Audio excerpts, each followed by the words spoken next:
UP के प्रयागराज में महाकुंभ चल रहा है। लाखों लोगों की भीड़ उमड़ रही थी। सभी श्रद्धालु भक्ति भाव से स्नान कर रहे थे। संत महात्माओं का डेरा लगा हुआ था। पूरा माहौल भक्ति भाव से भरा हुआ था। जगह जगह पर भंडारा चल रहे थे। हर जगह भजन कीर्तन भागवत हो रही थी। गंगा यमुना और सरस्वती के अनोखे संगम ने पूरे मानव जाति को मंत्रमुग्ध कर दिया हो। कोई स्नान कर रहा था, कोई आरती में मग्न था और हर कोई बस इस अद्भुत नज़ारे को निहार रहा था। टीवी पर यह दृश्य देखती ललिता जी की आंखों में एक अलग सी चमक आ गई थी, पर उस चमक के पीछे एक उदासी भी छिपी हुई थी। सफ़ेद बालों में बंधी चोटी, हल्के कांपते हाथ और चेहरे पर झलकता एक अधूरा सपना। संगम में डुबकी लगाने की उनकी बरसों पुरानी तमन्ना अब भी अधूरी थी। टीवी पर एक रिपोर्टर की आवाज़ गूंजी, अब तक करोड़ों श्रद्धालु गंगा में डुबकी लगा चुके हैं और इस महाकुंभ में शामिल होने के लिए लाखों करोड़ों लोग लगातार आ रहे हैं। संगम का यह नज़ारा जैसे स्वर्ग का आभास कराता है। ललिता जी ने गहरी सांस ली, बगल में रखा पानी का गिलास उठाया, पानी का घूंट भरा और धीरे से बड़बड़ाई, स्वर्ग देखने की तमन्ना किसे नहीं होती, लेकिन सबकी किस्मत कहाँ इतनी अच्छी होती है। तभी कमरे के बाहर से जोरदार संगीत की आवाज़ सुनाई दी। रात में तो खेता में आई नहीं, गाने की धुन से खिड़कियां और दरवाजों में कंपन शुरू हो गई। ललिता जी ने भौं चढ़ा ली और उनके कानों में यह शोर किसी खंजर की तरह चुभ रहा था। क्या हो रहा है यहाँ बाहर, उन्होंने चीखते हुए कहा। तभी ध्यान आया कि आज तो बहू की किटी पार्टी थी। उनके चेहरे पर फीकी सी मुस्कान तैर गई। अनुराधा और उसकी सहेलियां होंगी। यह लोग ऐसे ही मस्त रहती हैं, पर इतना ऊंचा संगीत, यह तो सर दर्द कर देगा। संगीत की आवाज़ और तेज़ हो गई। ललिता जी ने रिमोट उठाकर टीवी की आवाज़ बढ़ा दी। कम से कम गंगा मैया की आरती तो ठीक से सुन सकूं, वो बुदबुदाई। टीवी स्क्रीन पर आरती की शुरुआत हो रही थी।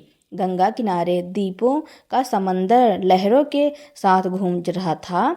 दूर दूर तक हर हर गंगे जय भोलेनाथ के जयकारे गूंज रहे थे। ललिता जी की आंखों में आंसू आ गए। वह खुद को रोक न सकी।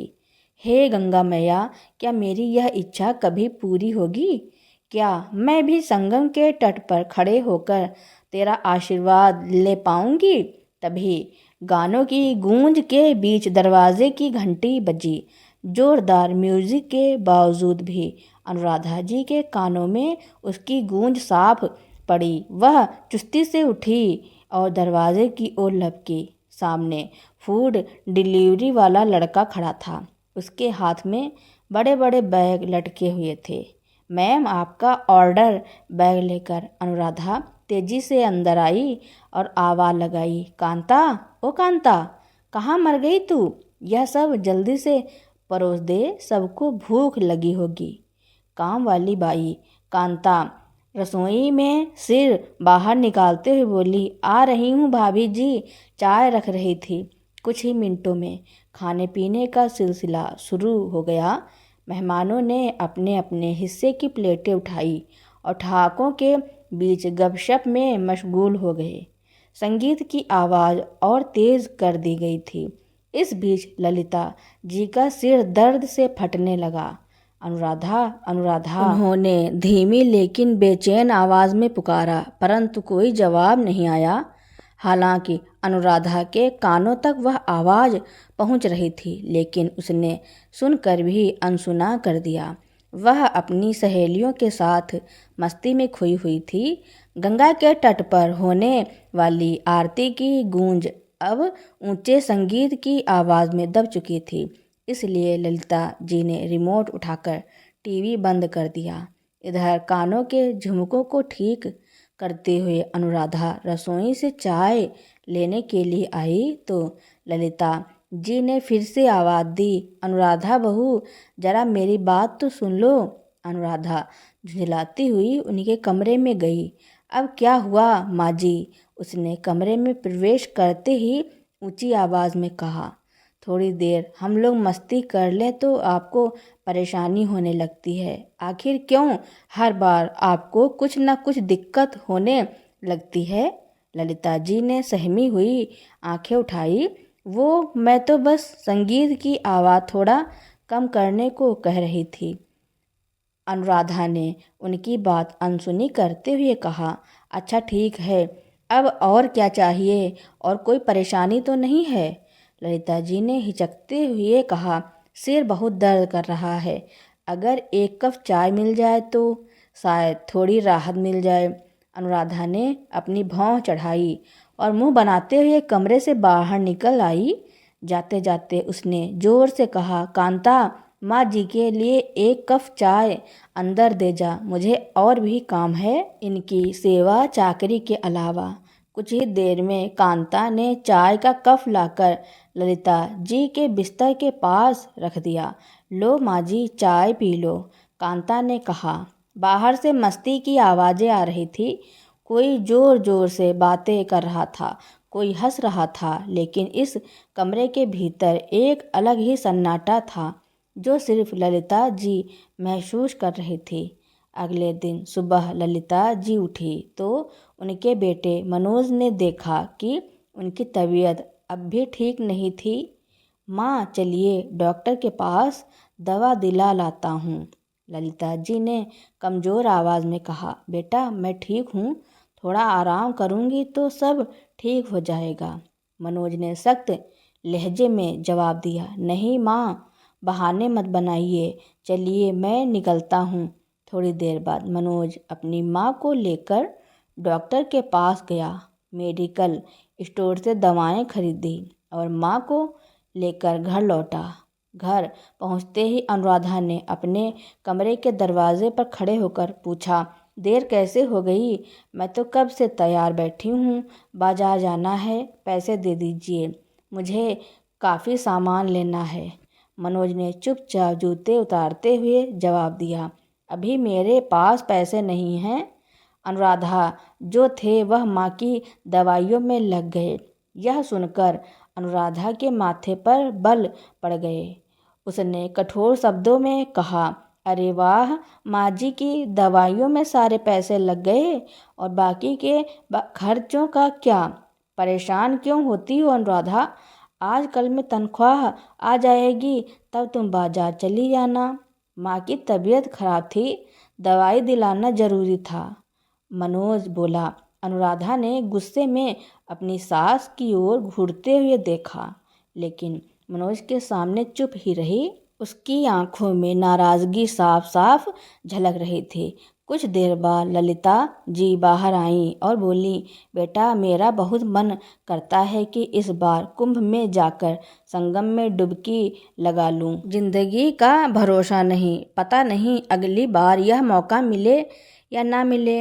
अगर हो सके तो इससे पहले कि मनोज कुछ बोलता रसोई में बर्तन साफ करती। अनुराधा ने उनकी बात सुन ली। वह झटके से बाहर आई और तंज कसते हुए बोली, हाँ हाँ, पैसे तो आप पर लुटाने के लिए हैं, यह नहीं कि बुढ़ापे में घर बैठकर राम का नाम लिया करें।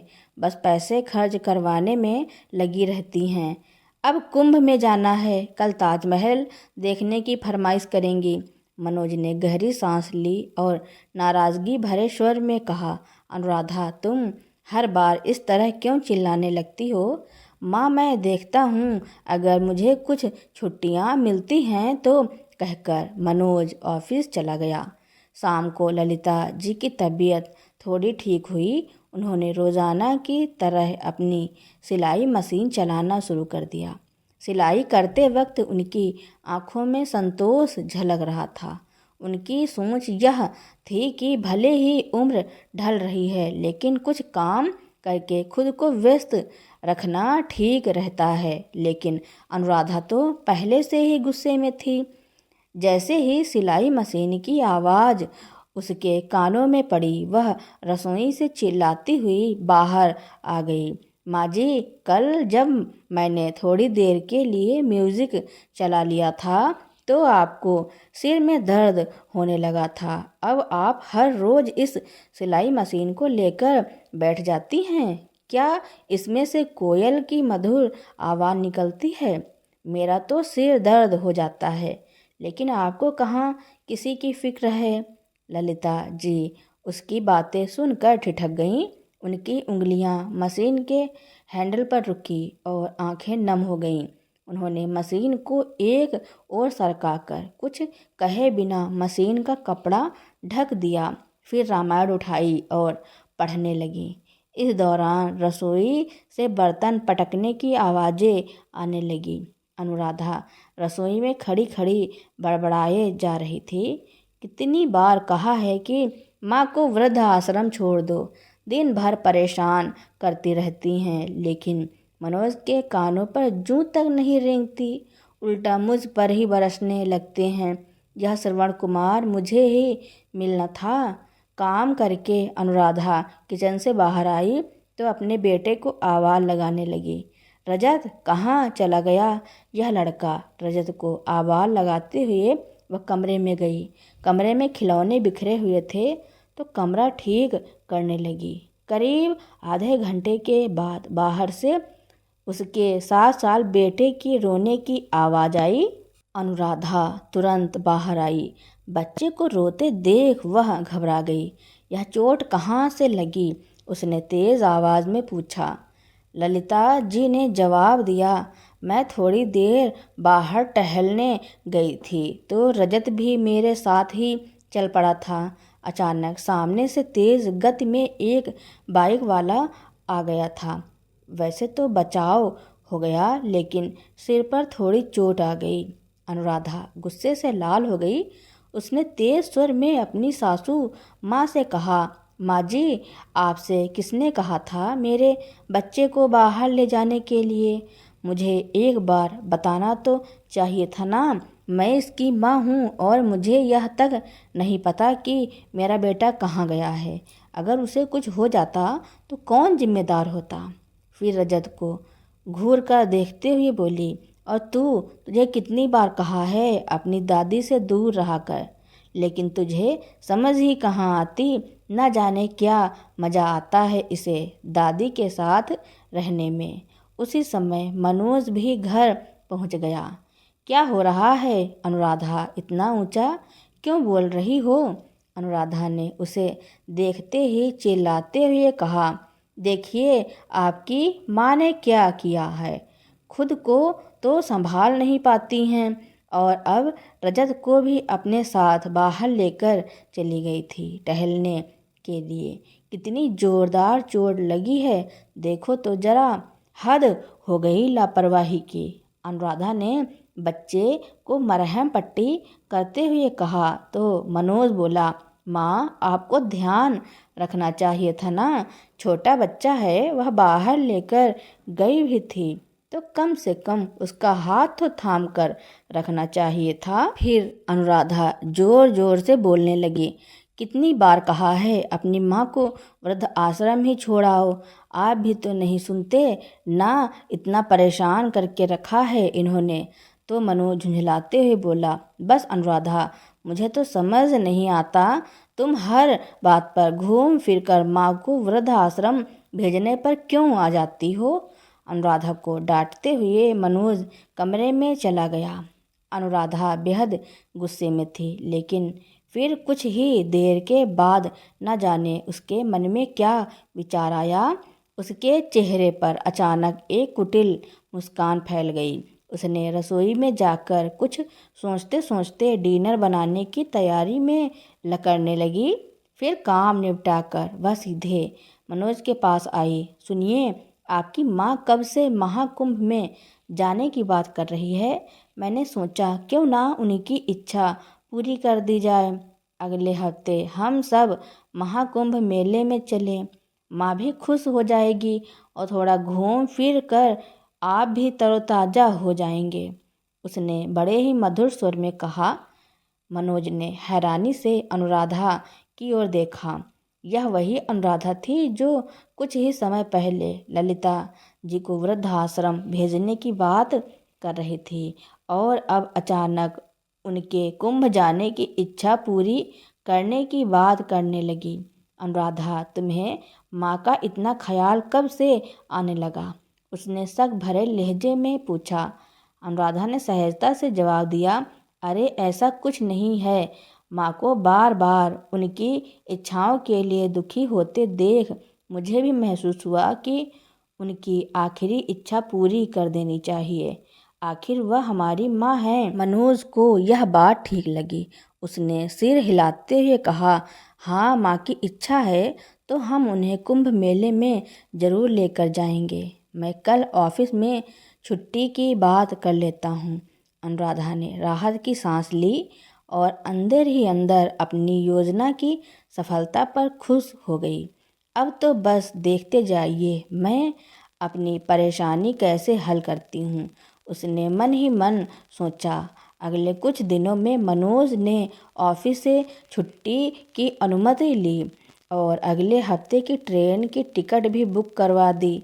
ललिता जी को जब यह खबर मिली तो उनकी आंखों में आंसू आ गए। क्या सच में हम कुंभ मेले में जाएंगे? उन्होंने कांपती हुई आवाज़ में पूछा। हाँ माँ, आपकी इच्छा पूरी होगी। सब तैयारियां हो चुकी हैं, मनोज ने मुस्कुराते हुए कहा। अनुराधा ने भी बड़े दिखावटी उत्साह के साथ कहा, माँ जी, आप अपनी गंगा स्नान की तैयारी कर लीजिए। आपके लिए नई साड़ी भी ला दूंगा। ललिता जी ने अपने बेटे बहू को खूब आशीर्वाद दिए। अगले हफ्ते की सुबह पूरा परिवार कुंभ मेले के लिए निकल पड़ा। मनोज अपने बेटे को ट्रेन की खिड़की से अलग अलग नज़ारे दिखा रहा था। ललिता जी के चेहरे पर संतोष और उत्साह का अद्भुत मिश्रण था, लेकिन अनुराधा के मन में कुछ और ही चल रहा था, जिसकी किसी को भनक भी नहीं थी। संगम पर नहाने का ख्याल ललिता जी को भीतर तक उत्साहित कर रहा था। ट्रेन के सफ़र में भी उनके होठ लगातार भगवान शिव के भजन गुनगुना रहे थे। कभी वह हाथ जोड़कर भगवान का धन्यवाद करती तो कभी अपने बेटे मनोज के सिर पर हाथ रखकर उसे दुआएं देती। मनोज उनकी खुशी देखकर खुश था, लेकिन अनुराधा खिड़की के बाहर देखते हुए चुपचाप अपने विचारों में डूबी हुई थी। उसके चेहरे पर हल्की मुस्कान थी। घंटों का सफ़र तय करने के बाद परिवार आखिरकार कुंभ मेले के विशाल परिसर में पहुंच गया। चारों ओर श्रद्धालुओं की बहुत भीड़, पवित्र गंगा के किनारे भक्ति कीर्तन की गूंज और पवित्रता का वातावरण देखते ही बनता था। देखो माँ, संगम दिख रहा है, मनोज ने इशारा किया। ललिता जी की आंखों में खुशी के आंसू थे। बेटा, यह दिन मेरी जिंदगी का सबसे यादगार दिन है। भगवान तुम्हारा भला करे। हे गंगा मैया, आज आपके दर्शन हुए। भोले बाबा, आपने मेरी जिंदगी सफल बना दी, मेरा जीते जी उद्धार कर दिया, उन्होंने हाथ जोड़कर कहा। अनुराधा ने उन्हें तिरछी नज़रों से देखते हुए कहा, हाँ माँ जी, अब तो आपका उद्धार हुआ ही समझो। जन आश्रय स्थल पर पहुँचते ही मनोज ने अपना सामान एक कोने में रखा और थके हुए स्वर में कहा, पहले संगम पर स्नान कर लेते हैं, उसके बाद मेला घूमेंगे। तभी अनुराधा बड़ी चतुराई से बोली, अरे हम सब एक साथ स्नान करने जाएंगे तो पीछे सामान की रखवाली कौन करेगा? सामान जमा करवा देते हैं ना, मनोज ने कहा। अरे लेकिन सामान जमा करवाने लगे तो रात यहीं हो जाएगी। देखिए तो कितनी भीड़ है वहाँ। आप एक काम कीजिए, यहाँ रजत और सामान का ध्यान रखिए। मैं पहले माँ जी को लेकर गंगा स्नान करवाने ले जाती हूँ।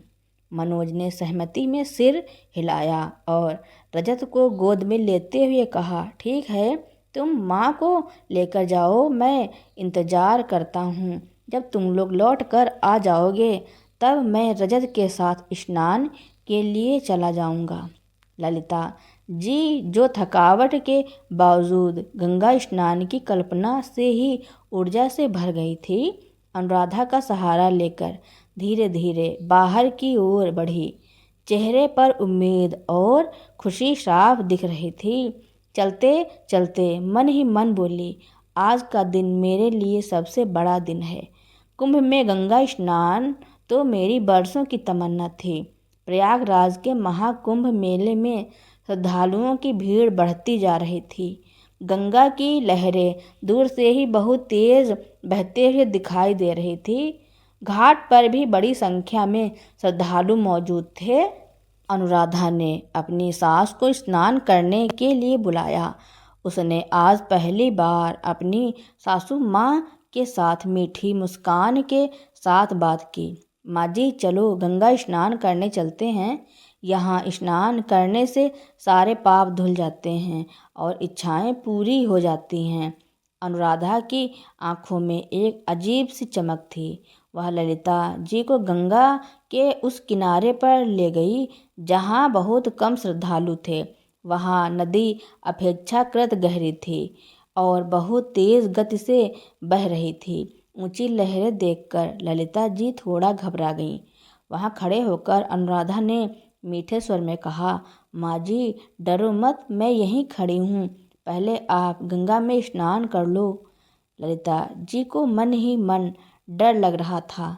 गंगा की लहरें आज बहुत तेज थी और पुलिसकर्मी माइक से बार बार चेतावनी दे रहे थे, आज गंगा का प्रवाह तेज है, कृपया घाट पर सतर्क रहें और लहरों में अधिक अंदर न जाएं। ललिता जी अनुराधा का सहारा लेकर घाट की सीढ़ियों की ओर बढ़ने लगी। जैसे ही वह पानी के करीब पहुंची, गंगा की लहरों का उफान और स्पष्ट दिखाई देने लगा। माँ जी थोड़ा और आगे चलते हैं, यह पुलिस वाले तो कुछ भी बोलते हैं, अब इतनी दूर आए हैं तो अच्छे से स्नान करके जाएंगे। गंगा मैया का स्मरण करते हुए ललिता जी ने कदम आगे बढ़ाए, लेकिन जैसे ही उन्होंने एक और कदम बढ़ाया, अचानक उनका पैर फिसलने लगा। चेहरा भय और बेबसी से भर गया। उन्होंने मदद के लिए अनुराधा की ओर हाथ बढ़ाया, लेकिन अनुराधा तो पीछे थी ही नहीं। ललिता जी गंगा की लहरों में फिसलते ही जोर जोर से चिल्लाने लगी, बचाओ, कोई बचाओ। उनकी आवाज़ घाट पर मौजूद लोगों के बीच गूंजने लगी, लेकिन गंगा का शोर इतना तेज था कि कई लोगों तक उनकी पुकार नहीं पहुंची। उधर अनुराधा ने ललिता जी को गिरते और लहरों में बहते देखा, लेकिन उसने एक बार भी पलटकर उनकी मदद करने की कोशिश नहीं की। वह जल्दी जल्दी भीड़ के बीच से निकलकर घाट से दूसरी ओर दूर होने लगी। उसके चेहरे पर एक अजीब सी शांति और संतोष था। हालांकि वह कुछ सुनना तो नहीं चाहती थी, लेकिन लाउड स्पीकर की तेज आवाज़ उसके कानों तक पहुंच रही थी। अचानक एक साधु की आवाज़ सुनाई दी, जैसा करोगे वैसा भुगतना पड़ेगा। दूसरों के साथ बुरा करोगे तो तुम्हारे जीवन में दुख जरूर आएंगे। चाहे तुम लाख गंगा स्नान कर लो, लेकिन पाप का फल भुगतना ही पड़ेगा। यह सुनते ही अनुराधा के कदम ठिठक गए। उसके दिल में एक तेज हुंक उठी। उसके कानों में ललिता जी की चीखें गूंजने लगी।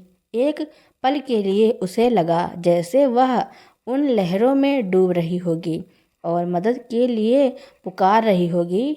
यह क्या कर बैठी, अनुराधा की अंतरात्मा की आवाज़ आई, लेकिन तभी दिमाग में आने वाले विचारों ने अंतरात्मा की आवाज़ को दबा दिया। जो हुआ अच्छा ही हुआ, बड़ी मुश्किल से छुटकारा मिला है, सोचते हुए वह सिर झटककर आगे बढ़ गई। आश्रय स्थल के करीब पहुंचकर उसने खुद को संभाला और आश्रय स्थल में प्रवेश किया। वह अपने चेहरे पर बनावटी उदासी ओढ़ते हुए मनोज के पास पहुंची। मनोज मोबाइल में व्यस्त था। उसे देखते ही उसने पूछा, अरे तुम आ गई, माँ कहाँ है? अनुराधा ने हड़बड़ाते हुए जवाब दिया। वह माँ जी, अरे क्या बताऊं, भीड़ इतनी थी कि अचानक मेरा हाथ उनसे छूट गया। मैंने उन्हें बहुत ढूंढने की कोशिश की लेकिन वह कहीं नहीं मिली। यह सुनकर मनोज की आंखों में चिंता उभर आई। उसने खड़े होकर पूछा, क्या माँ जी भीड़ में खो गईं? अनुराधा ने बड़ी चालाकी से बात संभालने की कोशिश की। मनोज, मैंने बहुत कोशिश की लेकिन वहाँ बहुत से लोग थे, पर फिक्र मत कीजिए, माँ जी को रास्ता मालूम है, वह थोड़ी देर में यहाँ पहुँच जाएंगी। मनोज की चिंता थोड़ी कम हुई लेकिन उसके मन में बेचैनी बनी रही। तभी अनुराधा ने इधर उधर नज़र दौड़ाई और पूछा, रजत कहाँ है? मनोज ने मोबाइल से नज़र हटाकर कहा, अरे यहीं तो खेल रहा था, देखो आसपास ही होगा। अनुराधा ने आसपास देखा लेकिन रजत कहीं नज़र नहीं आया। उसके चेहरे का रंग उड़ गया। उसे एक अजीब सी बेचैनी ने घेर लिया। मनोज, रजत यहाँ नहीं है, उसने घबराते हुए कहा। मनोज ने जल्दी से चारों ओर नज़र दौड़ाई। क्या वह तो यहीं खेल रहा था? अब अनुराधा के माथे पर पसीने की बूंदें उभर आईं। उसकी सांसें तेज होने लगी। वह खुद को शांत करने की कोशिश करते हुए बोली, मनोज जल्दी देखो, कहीं दूर तो नहीं चला गया। दोनों तुरंत रजत को ढूंढने के लिए इधर उधर भागने लगे। आश्रय स्थल के हर कोने में जाकर पुकारने लगे, रजत बेटा कहाँ हो रजत? लेकिन रजत का कहीं अता पता नहीं था। अनुराधा का दिल जोर जोर से धड़क रहा था। मनोज और अनुराधा ने रजत को ढूंढने में कोई कसर नहीं छोड़ी। वे हर कोने में जाकर उसे पुकारते रहे लेकिन रजत का कहीं पता नहीं चला। भीड़ बढ़ती जा रही थी और समय बीतने के साथ उनकी बेचैनी भी बढ़ने लगी थी। अनुराधा रोते हुए बोली, मनोज मेरा बेटा, मेरा सोना कहाँ चला गया? मनोज ने अनुराधा को संभालने की कोशिश की लेकिन वह खुद भी अंदर से टूट चुका था। मनोज और अनुराधा की आवाज़ें सुनकर आसपास के लोग रुक गए। धीरे धीरे भीड़ में खलबली मच गई। कई लोग उनकी मदद करने आए। किसी ने पूछा, आपका बच्चा कैसा दिखता है? उसने क्या पहना है? मनोज ने कांपती आवाज़ में रजत का हुलिया बताया। कुछ लोगों ने रजत को यहाँ वहाँ ढूंढने की कोशिश की और भीड़ में इधर उधर जाने लगे लेकिन भीड़ इतनी ज़्यादा थी कि रजत का पता लगाना मुश्किल हो रहा था। अनुराधा की आंखों से लगातार आंसू बह रहे थे और वह रोते हुए चिल्ला रही थी, रजत मेरे बच्चे कहाँ हो? मनोज की हालत भी खराब थी। उनके मन में भय और बेचैनी थी। भीड़ में किसी ने कहा, भाई साहब आप मेले के घोषणा कार्यालय में जाकर बच्चे की खोने की सूचना दीजिए, वहाँ से ऐलान करवाइए। मनोज और अनुराधा घोषणा कार्यालय की ओर दौड़ पड़े। वहाँ पहले से कई लोग अपनों के खोने की शिकायत कर रहे थे। मनोज ने वहाँ पहुंचकर कांपते हुए अपनी बात कही। हड़बड़ाते हुए वह बोला, साहब मेरा बेटा रजत 8 साल का है, यहाँ खेल रहा था, अचानक गायब हो गया। हमने हर जगह देखा लेकिन वह कहीं नहीं मिला।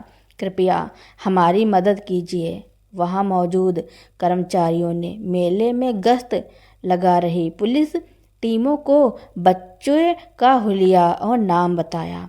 माइक से भी बार बार घोषणा की जाने लगी।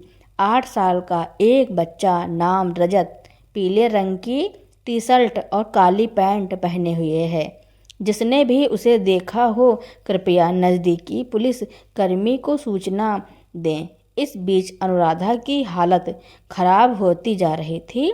वह लगातार अपने बेटे की सलामती के लिए भगवान से प्रार्थना कर रही थी। हर बार जब माइक पर रजत का नाम पुकारा जाता उनकी उम्मीदें थोड़ी जागती लेकिन जैसे ही कोई खबर न आती वह फिर से टूट जाते। अनुराधा की आंखें रो रो कर सूज चुकी थी। वह बार बार भगवान को पुकार रही थी, हे गंगा मैया, मेरे बच्चे को मुझे वापस मिलवा दो। 2 घंटे तक रजत को ढूंढने के बाद भी कोई खबर नहीं मिली। अनुराधा और मनोज की हिम्मत जवाब देने लगी थी। थकान और चिंता से टूटे हुए वे आखिरकार निराश होकर जन आश्रय स्थल की ओर लौटने लगे। रास्ते में मनोज चुप था, लेकिन उसकी आंखें साफ बता रही थी कि वह अंदर से कितना टूटा हुआ है। वहीं अनुराधा की हालत उससे और भी ज़्यादा खराब थी। मनोज की चुप्पी से अलग अनुराधा के कानों में बार बार ललिता जी की चीखें और घाट पर सुनी गई साधु की बातें गूंज रही थी। किसी के साथ बुरा करोगे तो भुगतान तो करना ही होगा। यह वाक्य उसके दिमाग में हथौड़े की तरह बज रहा था। उसकी आंखों से आंसू लगातार बह रहे थे और वह फूट फूट कर रोने लगी। वह मन ही मन खुद को कोस रही थी, यह सब मेरा ही किया धरा है। मैंने जो किया वही मेरे साथ हो रहा है।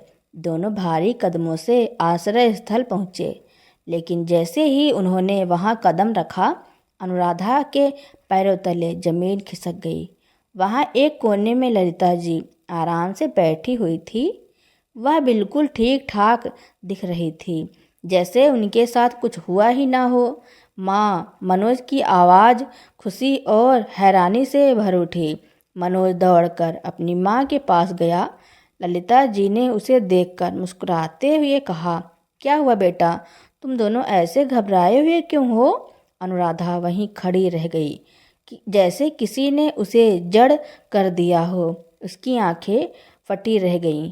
उसे समझ नहीं आ रहा था कि यह कैसे संभव है। दरअसल ललिता जी को डूबते देख एक नाविक जो वहीं से गुजर रहा था, उसने उनकी मदद की और घाट पर वापस लेकर आया। कुछ देर तक वह बेहोश रहीं, लेकिन जैसे ही होश आया, उन्होंने खुद को लोगों से घिरा हुआ पाया। बहू अनुराधा, जिसके भरोसे वह यहाँ तक आई थी, गायब थी। अपनी माँ के सामने देखकर मनोज बोला, आप कहाँ चली गई थी माँ? अब तो अनुराधा पसीने से तरबतर हो उठी। उसकी पोल जो खुलने वाली थी। ललिता जी बड़े गौर से अपनी बहू की ओर देख रही थी। अनुराधा उनसे नजरें चुरा रही थी। तभी ललिता जी बोली, कुछ नहीं बेटा, बस भीड़ में हाथ छूट गया था मेरा और मैं रास्ता भटक गई थी। एक पुलिसकर्मी से कहा तो वह यहाँ तक छोड़कर गया है। यह सुनकर अनुराधा को तो जैसे काटो तो खून नहीं। माँ जी ने झूठ क्यों बोला? क्या मुझे बचाने के लिए? अनुराधा को तो जैसे काटो तो खून नहीं। माँ जी ने झूठ क्यों बोला? क्या मुझे बचाने के लिए? अब तो अनुराधा खुद अपनी ही नज़रों में गिर चुकी थी। मनोज ने एक गहरी सांस लेते हुए कहा, माँ, आपको कुछ हो जाता तो हम क्या करते? शुक्र है भगवान का। ललिता जी ने धीमी मुस्कान के साथ मनोज के कंधे पर हाथ रखा। बेटा, सब ठीक है। गंगा मैया की कृपा से मैं यहाँ तक पहुँच गई। ज़्यादा सोचने की ज़रूरत नहीं है। शायद इसी में कोई भलाई छिपी थी। अच्छा, मेरा पोता कहाँ है? दिखाई नहीं दे रहा है। ललिता जी ने चारों तरफ नज़र घुमाते हुए पूछा। यह सुनते ही मनोज और अनुराधा का चेहरा उतर गया। अनुराधा की आंखों से फिर से आंसू बहने लगे। उसकी हालत खराब हो रही थी। माँ, रजत यहाँ नहीं है। वह कहीं खेलते खेलते भीड़ में खो गया है। तो ललिता जी भी घबरा उठी। उसी वक्त मनोज का फ़ोन बज उठा। उसने तेजी से फ़ोन उठाया। फ़ोन के दूसरी तरफ एक अनजान आवाज़ थी। क्या आप रजत के पिता बोल रहे हैं? जी हाँ, मैं ही बोल रहा हूँ। रजत कहाँ है? क्या आप उसे जानते हैं? मनोज की आवाज़ में घबराहट और उम्मीद दोनों थी। फ़ोन के दूसरी तरफ से आवाज़ आई, आपका बेटा हमें गंगा किनारे रोता हुआ मिला है। वह आपका नाम और फ़ोन नंबर बताने की कोशिश कर रहा था। हमने उससे जो जानकारी ली उससे आपको फ़ोन किया है। कृपया जल्दी यहाँ आइए। यह सुनते ही मनोज खुश हो गया। उसने फ़ोन रखते हुए तेजी से कहा, माँ, अनुराधा रजत मिल गया है। कहते हुए मनोज उन दोनों को लेकर बताई गई जगह पर पहुंचा। रजत ने जैसे ही अपने माता पिता को देखा, वह दौड़कर उनके पास आया। बच्चे को देखते ही अनुराधा ने उसे अपनी बाहों में भींच लिया। बेहताशा चूमते हुए बोली, रजत, मेरे बच्चे, कहाँ चला गया था तू? मेरी तो जान ही निकल गई थी। तभी रजत ने अपनी माँ से कहा, मम्मी, मुझे बहुत डर लग रहा था। हर जगह बस भीड़ ही भीड़ थी। मैं रोते रोते घूम रहा था। हर जगह आपको ढूंढा पर कोई नज़र नहीं आया।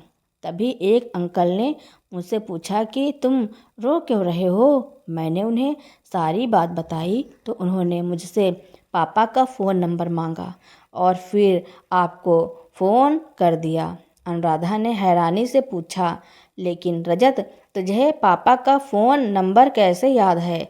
मैंने तो तुझे कभी याद नहीं करवाया था। रजत ने मुस्कुराते हुए कहा, मम्मी, दादी ने मुझे आपका और पापा का फ़ोन नंबर याद करवाया था। वह हमेशा कहती थी कि मुसीबत में बहुत काम आता है, इसलिए मम्मी पापा का फ़ोन नंबर हमेशा याद रखना। यह सुनते ही अनुराधा और मनोज के चेहरे पर आश्चर्य के भाव आ गए। अगर रजत को यह नंबर याद न होता तो न जाने क्या हो जाता। मनोज बोला। अनुराधा का चेहरा सफ़ेद पड़ गया। उसकी सांसें भारी हो गईं। आत्मग्लानि का बोझ अब वह और ज़्यादा उठा नहीं पा रही थी। अनुराधा की आंखों से आंसू छलक पड़े और वह ललिता जी के पैरों में गिरकर फूट फूट कर रोने लगी। माँ जी, मैंने तो जो किया है वह माफ़ी के लायक तो नहीं है, फिर भी अगर हो सके तो मुझे माफ़ कर दीजिए। आज मुझे खुद से ही नफ़रत होने लगी है। घिन आ रही है अपनी सोच पर। ललिता जी ने गहरी सांस ली और अनुराधा को उठाया। बेटा, माँ कभी अपने बच्चों से नाराज़ नहीं होती। तुमने गलती की, लेकिन भोले बाबा ने तुम्हें सही रास्ता दिखा दिया। मनोज बड़ी हैरानी से यह नज़ारा देख रहा था कि आखिर अनुराधा को हुआ क्या है। उसे अपनी आंखों पर यकीन नहीं हो रहा था। तभी रजत ललिता जी का हाथ पकड़कर बोला, मैं कहता था ना, मेरी दादी दुनिया की बेस्ट दादी है। ललिता जी मुस्कुराईं और अपने पोते को गले से लगा लिया। लोग कहते हैं गंगा मैया में नहाने से मन के सारे पाप धुल जाते हैं।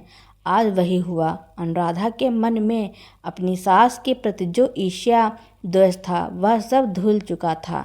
अब सास बहू में माँ बेटी के जैसा प्यार हो गया था। अनुराधा अपनी सास का बहुत सम्मान करती थी, उन्हें कुछ भी नहीं कहती थी। तो दोस्तों, ललिता जी ने अपने बेटे की गृहस्थी बचाने के लिए जो किया उसके बारे में आपका क्या कहना है और यह कहानी आपको कैसी लगी कमेंट में ज़रूर लिखना। मेरी कहानी सुनने के लिए आपका बहुत बहुत धन्यवाद।